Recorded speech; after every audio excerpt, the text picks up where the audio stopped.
Live via Skype and brought to you via YouTube. It's the Hashtag Wrestling Podcast. I'm your host, Turnbuckle Jim, and with me, as always, my number 2 entrant to the Rumble, as opposed to my number 1 entrant, is... Fast count, and I appreciate that, because that makes me Chris Jericho, or at least it was a couple years ago. Make you lots and lots of people. Anyway, folks, we're going to go ahead and talk about Raw from this past week, give our little insights to what happened there. And then talk about our retro pay-per-view this week is the Royal Rumble 2011. Mm-hmm. The first and only, thank God, 40-man Royal Rumble that they did. I take it you didn't like it, huh? I'll give you my criticisms soon enough. We'll cover that. So, you ready to do this? Yeah, go for it. All right. Well, what's your takeaways from Raw, first of all? What did you think about the show?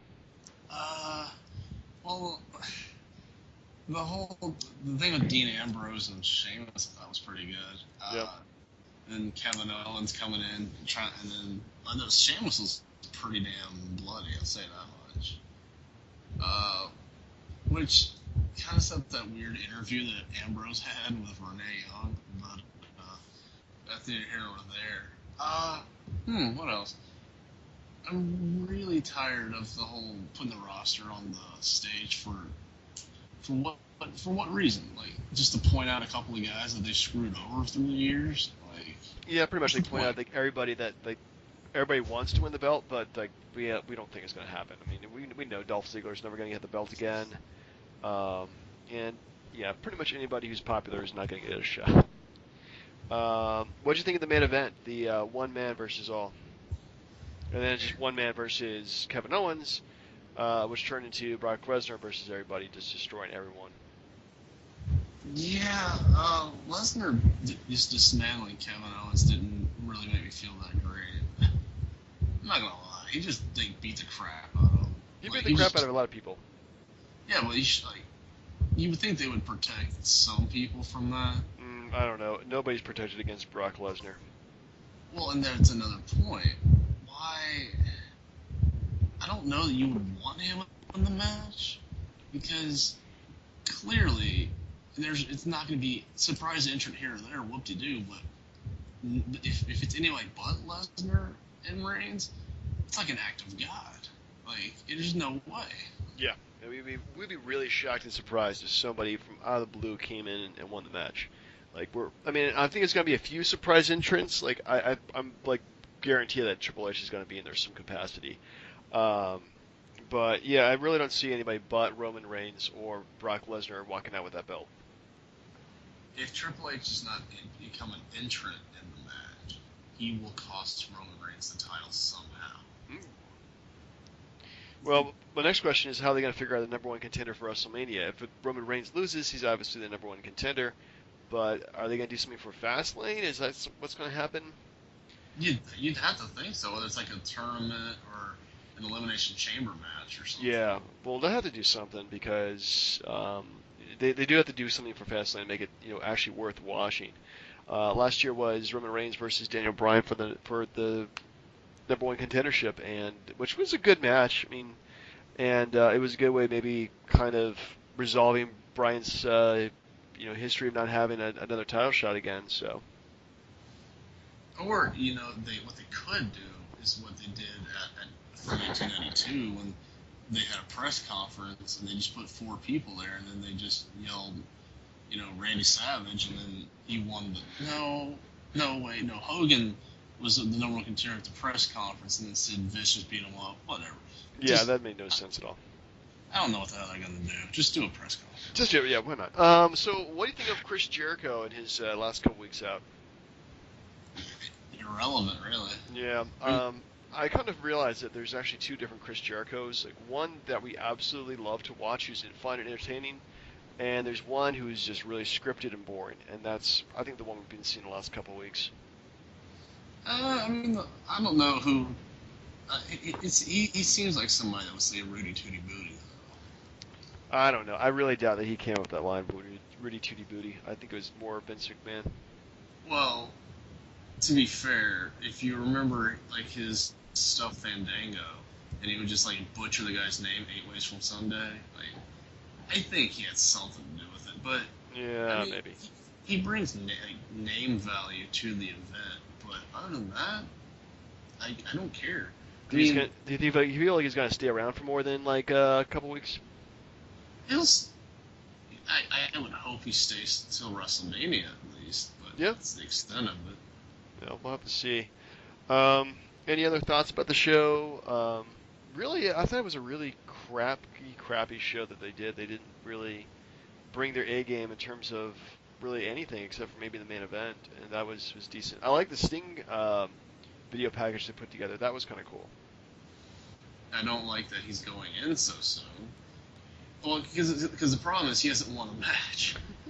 And I get a lot of people in there never wrestled for WWE, but still, it seems rushed. Yeah, well, I mean, they put him in a year after he first, I mean, more than a year after he joined the company, so I don't see why not. I mean, he deserves to be in there. I mean, there's no disagreement there. Yeah, but I don't know. Maybe I'm just picky about it, like, because I Yeah. know they're gonna fuck it up and give him like Ric Flair to induct him. Well, who else would you get to induct him? Lex Luger. Yeah, that makes sense too. It would have to be Luger, but they'll never let him back. I don't know. I think I've seen Luger and some like programs they've done, so maybe they'll let Luger show up. I thought Luger was on the Randy Savage, Jeff Jarrett list of people that would never come back. No, I think he's shown up in like other like documentary stuff they've done. They had him on there. He looks horrible, but he was definitely on there, so I don't see why not. But if they make it Flair, I mean, I get it, but as long as he's the Black Scorpion, of course. Shows up as a Black Scorpion, that would be hilarious. Anyway, so what letter grade would you give Raw for this week? We're forgetting something, sir. Now, one thing. Are you planning to watch SmackDown tomorrow?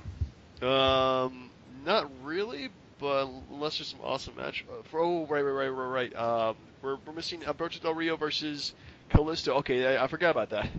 For some reason, I just completely forgot about it. But yeah, I like that. That was decent. Yeah, and how about it? Surprising. At least they're making some kind of effort to make an upset result. So. It's funny, like a push like that comes out of nowhere, and you're like, this is awesome, But then, well, whatever. SmackDown happens. Just watch and enjoy. Yeah, just watch it anyway.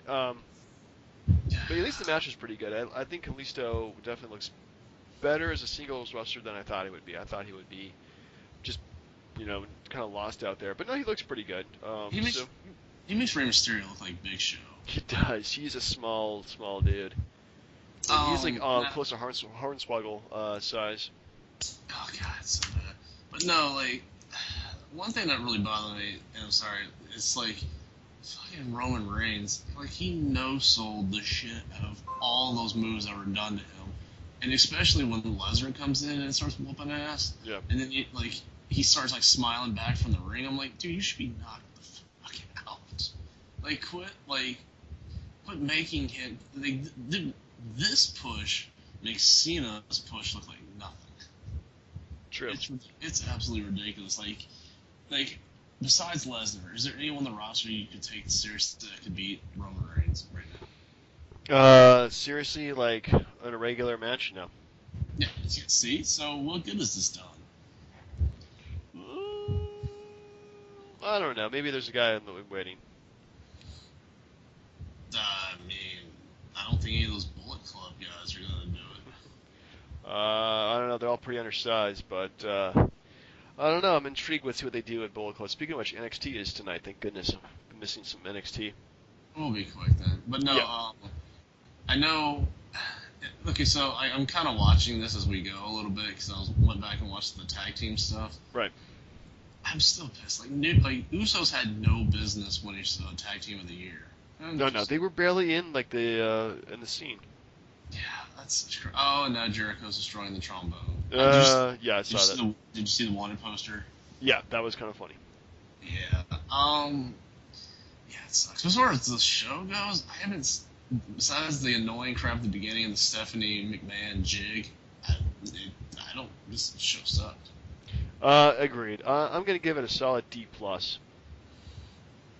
Yeah, Well, okay. Xavier Woods is crying, so I give it a C minus. Okay, yeah, there were some few bright spots. C minus is probably more appropriate, but yeah, it overall it wasn't that good. Definitely not. Not good.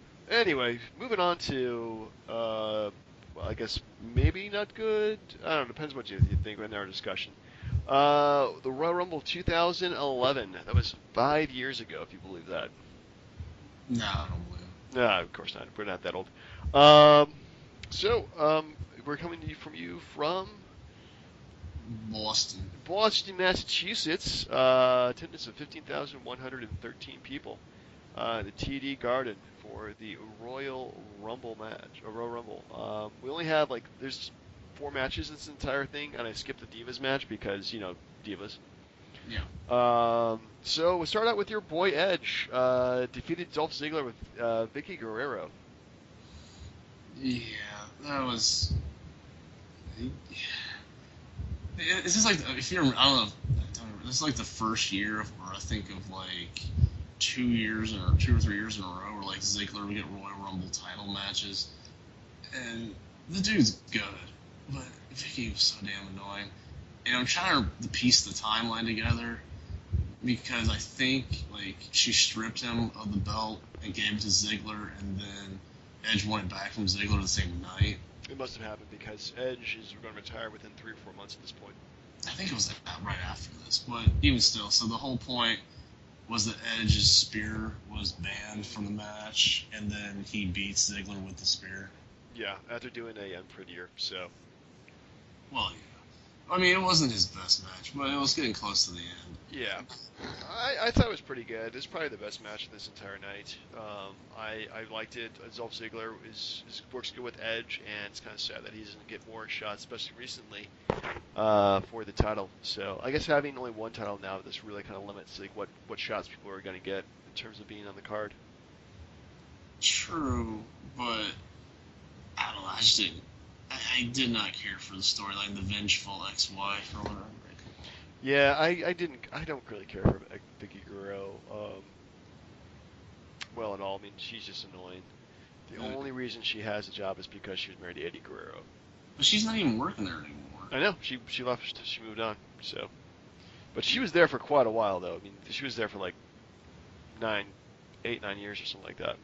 Well, I mean, they did the right thing by giving her a job. Yeah, I mean, yeah, I mean, they should have. Well, I don't think they should have given her that job, but that's just me. Dude, she was a Dynamite heel at the beginning, but that's Yeah. there. Yeah. That's like I said. Talent is not sexually transmitted. Oh snap! Yeah. So next up we have kind of the antithesis of the other match. So we have The Miz as champion, defeated Randy Orton to keep his WWE championship. Can we soak that in for a second? Just the Miz as WWE champion. The Miz really overachieved at this point. I don't think he was that bad. Like, I'm not on his junk like Michael Cole was, but. The Miz to me, like, he can be U.S. champion, Intercontinental champion, tag team champion. That doesn't bother me. I think Miz is a very solid. I mean, he's literally a B rated wrestler. He's good. He's not great, and he's not really capable of doing great matches. He's capable of getting good matches, but not great ones. I still don't blame him for that title run. Like, he beat Orton 3 times. Yeah. And then they give him the shit end of the stick, and they're like, you know what? Fuck you, sir. You gotta put the belt up against Jerry Lawler.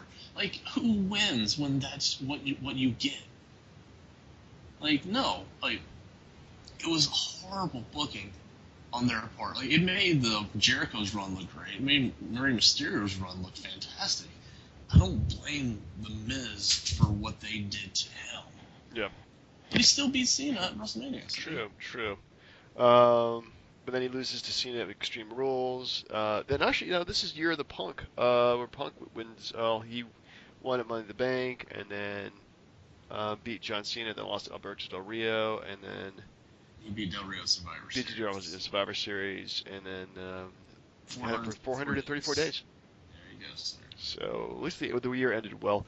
Let's move on to the Royal Rumble itself. I'm just going to go ahead and go through each person individually. And I guess we'll kind of give our take on how they fared and what they were doing at this point during the Rumble match itself. Wait, quick question though for you. Did Yeah. you feel bad for Randy Orton at all for the fact that, what if you didn't like Miz's run, that was the third match in a row that he lost to Miz? No, not really. He's done enough. I mean, I don't feel bad for Randy Orton. Fair enough. Yeah. Moving on. Moving on. The Royal Rumble match itself. 40 men. I think that's right. There's no women who competed in this. Coming out about what, every hour or about an hour, every minute and 30 seconds or so. Something like that, but what did you think about it being 40 instead of 30? Like, when I first found out about it, I was so pissed. I was like, dude, it's going to oversaturate it. It's going to be terrible. It's going to last forever. Yeah, and that's well, I can't remember if I was paying attention to wrestling or not at this point, but I think when I first found out about it, yeah, I had the same reaction. Like, they're just like 10 guys is just too many. 30 guys is fine. That's already a big number of wrestlers, and you make too many people in the ring. Eliminations are going to be much quicker. It's really going to take away a lot of what the drama that the Rumble brings. But we have order number one, CM Punk. Oh, yeah, so about that. What did you think about the Core versus Nexus? The Core versus Nexus, man. I really did not.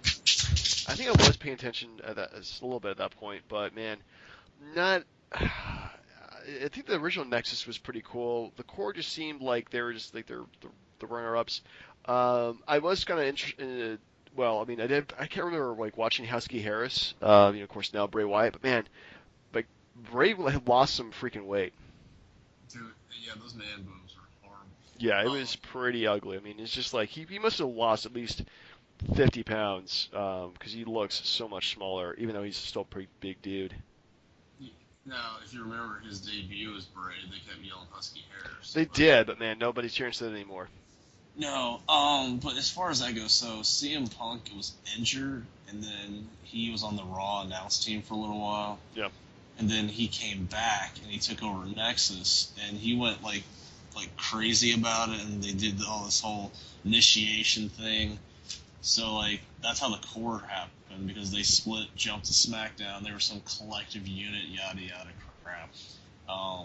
Which is still funny, because I think the Nexus was still, like, Mason Ryan, Otunga. The point is, it led to a really shitty WrestleMania. Yeah. Well, I believe you there.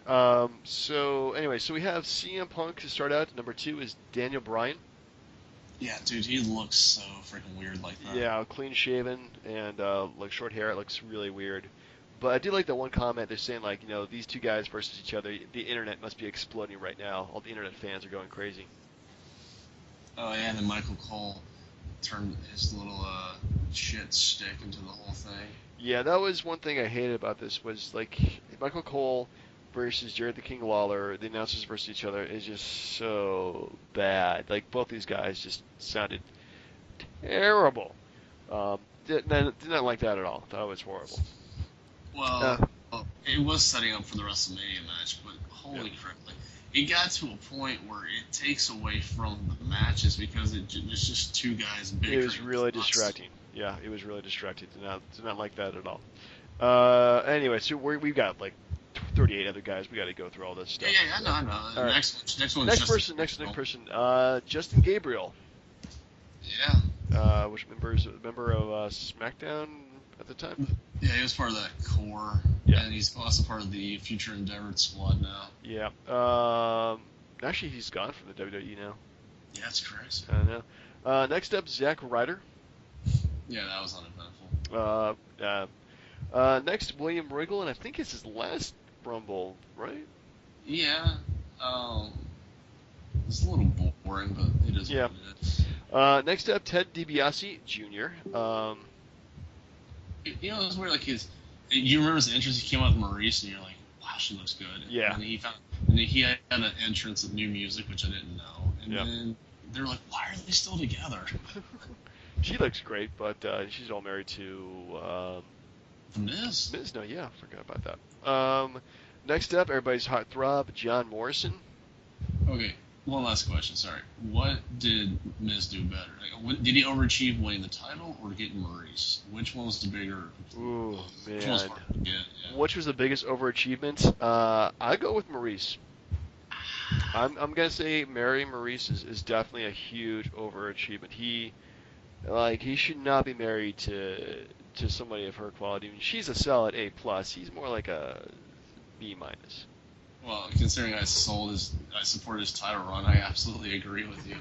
But John Morrison, dude, John Morrison came out there and did some pretty good stuff. Yeah, he did. He I did like Kofi the Kingston, yeah. the wall jump there was pretty cool. So why'd they get rid of this guy? Oh yeah, Yeah. yeah. But also John Morrison, like the Miz, a product of Tough Enough. Yeah, John Hennigan, terrible. Next up, Yoshitatsu. I don't remember this guy at all. He's some ECW flunky. Okay. Husky Harris. We already talked about him and has man boobs, and he just looks completely different. Let's keep kind of the story here. Before the Rumble, CM Punk said that he was going to win even at number 1 because the Nexus was going to carry him to the title. So this is the second Nexus member in the ring with him. Just keep tabs on that. Okay. Next up we have Chavo Guerrero. Yeah, I didn't Nothing know doing there. Followed by Mark Henry. Wow, how about that? Yeah, good Mark Henry. Next we have JTG. Oh, Brooklyn? What was it? Something bring like that. Bring the hood to you or something like that? Next up we have Michael McGillicuddy, a.k.a. Curtis Axel. So there you go. That's the third Nexus member right Third there. one. So they're building up some steam there. Followed by Chris Masters. Dude, his pec flexing thing was creepy as hell. Yeah, I'm kind of surprised he's still around at this point. I thought he'd been released beforehand. Or didn't he get released and he came back and then he was released again? Yeah. Next up we have David Otunga. That's the fourth Nexus Number 4. And then we have Tyler Rex. Yeah, he was a bum. Yeah, I don't know. Followed by Vladimir Kozlov. Oh, yeah, I don't... Yeah, he was like tag partners with Santino at that point. I think so, yeah, he was half the tag team champions. Followed by R-Truth. Yeah, he didn't last long. No, he lasted 1 minute 2 seconds with 0 eliminations. Didn't he challenge for the belt at some point? R-Truth? Yeah. It was like a couple months later he fought Cena at Capital Punishment, I think. That is horrible. Next up we have the Great Khali. Oh, yeah, that was interesting, but they somehow got him out of the ring. Thank God. Followed by Mason Ryan. That's the fifth Nexus member. So 5 guys. So they go on to eliminate, let's see here, Booker T. well, I mean, they're just saying how many people they eliminate in their run there, including Punk. So we have Daniel Bryan was eliminated by Punk. Harrison McGillicuddy related to Ted DiBiase. John Morris was eliminated by Punk, Otunga, Harrison McGillicuddy. And then they did that again to Mark Henry. McGillicuddy eliminated JTG, and then Punk eliminated Chris Masters. And then Punk eliminated Tyler Rex, Vlad Kozlov, and R-Truth. And then the Great Khali was eliminated by Ryan. So that's 10 eliminations, a fourth of the Rumble eliminated by the Nexus. Cesaro. Yep. Yeah, and then, if I'm not mistaken, Booker T is up next. Then Booker T comes out there. Oh, then he gets eliminated by Ryan as well, so that's number 11. Well, okay, but how about that little mark-out moment where Matt Striker starts, like, pissing his pants, like, oh my god! That's Booker T, because he returned this time, right? He was one of the surprise entrants, like, he just came back from TNA. Right. Everybody forgets his TNA run. Actually, everybody likes to forget TNA. So next up we have, it's your guy. Oh, God. Dude, I hate, dude, it's times like these you really just hate that guy. Yeah, it's Five John on- Cena! 5-on-1, and he gets rid of, like, everyone but Punk. Like, yeah. Like, come on, man. It's pretty bad. He just destroys everybody. Followed by Hornswoggle. Oh yeah, and then him. Oh God, please. That was like one of the shittiest parts of the Rumbles. Like Yeah, him. I didn't like this. Essentially, it goes from the Nexus dominating to, kid you not, John Cena and Hornswoggle just eliminate people left and right. It's pretty horrible. Followed by Tyson Kidd eliminated, Heath Slater eliminated, Kofi Kingston. Well, He gets a decent run. yeah, he does. Kofi Kingston doesn't have a bad time in the Royal Rumble at this point. Well, after all the guys that were jobbed out in a row, John Cena was like, "Oh, Kofi Kingston." Yeah, I was like, okay, I can. This guy is pretty cool. Followed by Jack Swagger. Yeah. Yep. Followed by, well, Sheamus at this point. Oh yeah. Well, I guess you had to start taking him seriously. Oh, yeah. Yeah, he was king of the ring at this point, I think, too. Followed by Rey Mysterio. Ah, we're starting to get there. Yep.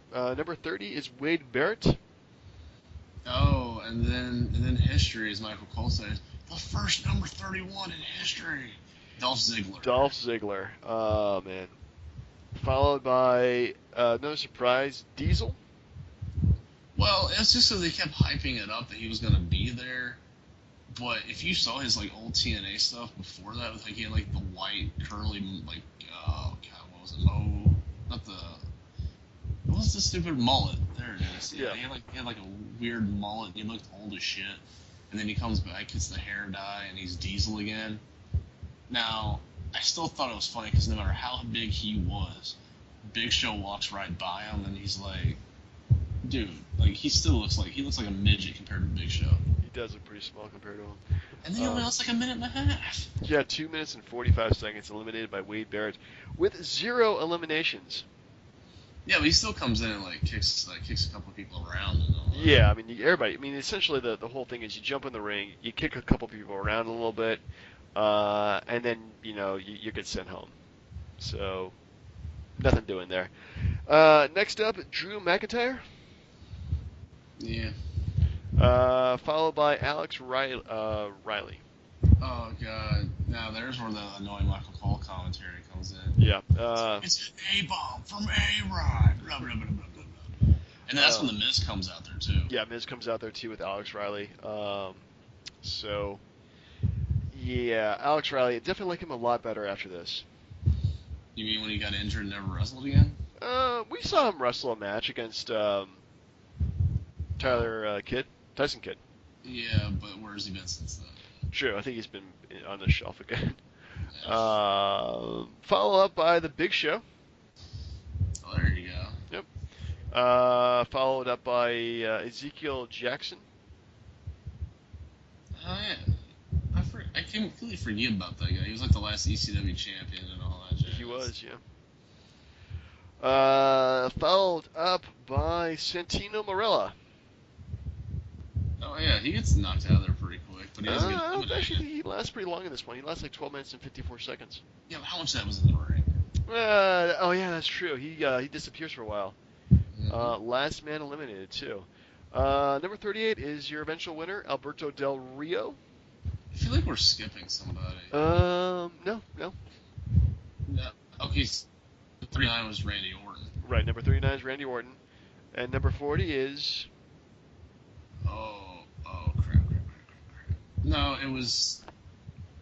I'm gonna forget. I forgot. Kane!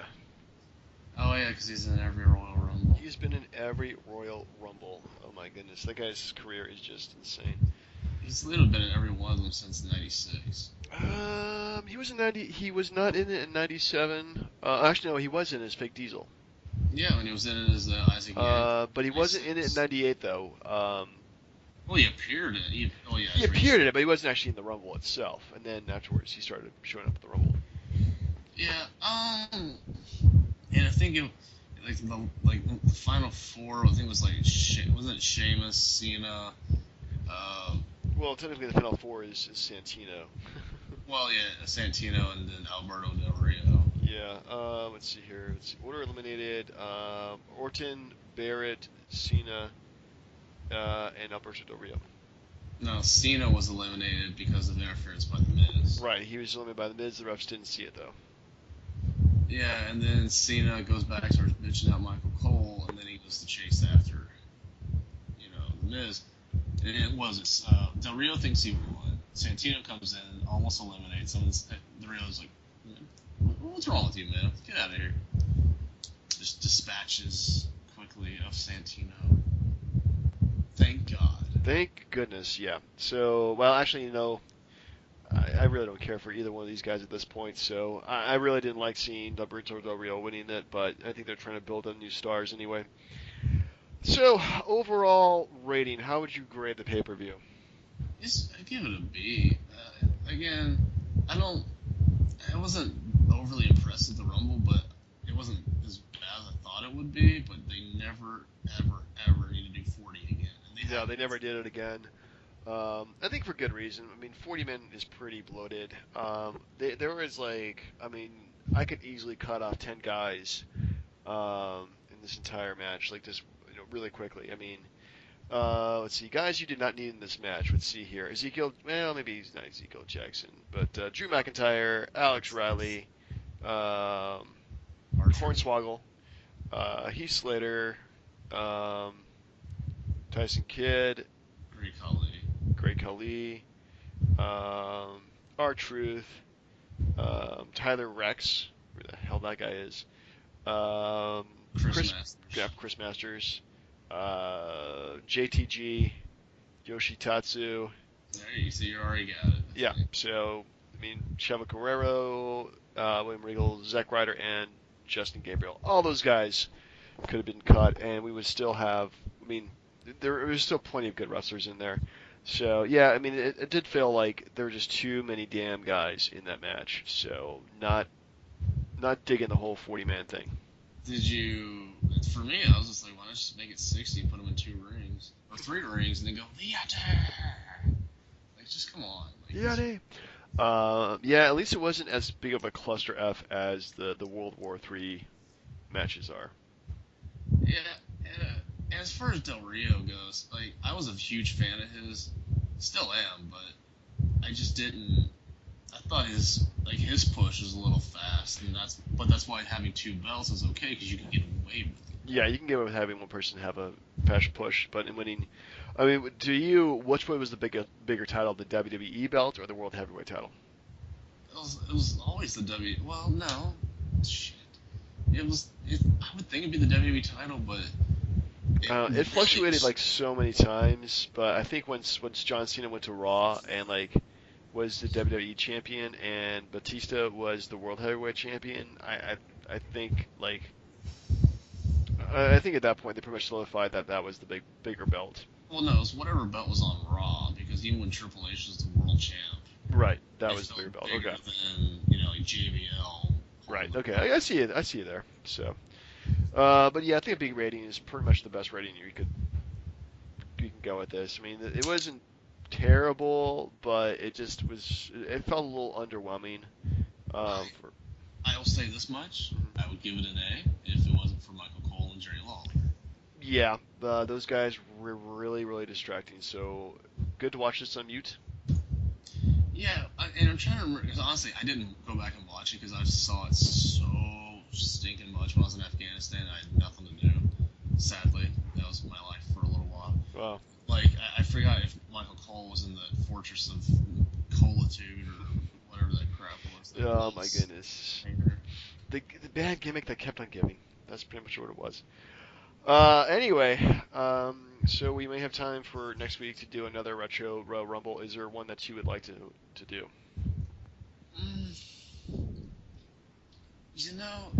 It's tough, man. Like, I was thinking, like, maybe 2000, the one that had The Rock and Big Show as the final 2, and the whole controversy on whose foot landed first. All right, yeah, let's go ahead and do that one. It also has Triple H and Cactus in the street fight. It does. That I think that was like one of his last matches too. And yeah, and then I think Jericho, Chyna, and Bob Holly. But keep in mind there is a swimsuit thing where Mae Young makes an entrance, so you may want to skip like the last 10, 20 seconds of that. All right, I'll keep that in mind. Oh, is the one where she flashes the fake ugly tits? It's like because they got the judges on the front row. Right. And like she like flashes the goods right after the evening gown thing's over with, or swimsuit stuff. Yeah, I kind of missed the cat. Hopefully they'll Oh, blur it out of the network. oh, that's right. I also forgot. It's the debut of Taz against Kurt Angle. It is. It took out Kurt Angle's winning streak. So anyway, let's go ahead and do that for next week. And is there a top 5 you want to do as well? I'll think of something by then. Nothing's coming to mind right off the top of my Okay. head. Well, I mean, I have a couple of things I wanted to do, but You got it. well, you want to do like a top 5, like favorite, I guess gimmicks of the Royal Rumble. Sure. Okay. I mean, things that they've done before, they've gone to again, like people eliminating somebody who's already been eliminated, or somebody's already been eliminating somebody, or somebody's not been involved in the match eliminating somebody, things like that. Just different things they go to. Yeah, no, that's definitely not out of the box, the method for sure. All right, well, we have next week planned out then. All right, folks. Well, for the Hashtag Wrestling Podcast, I've been Turnbuckle Jim. Fast count.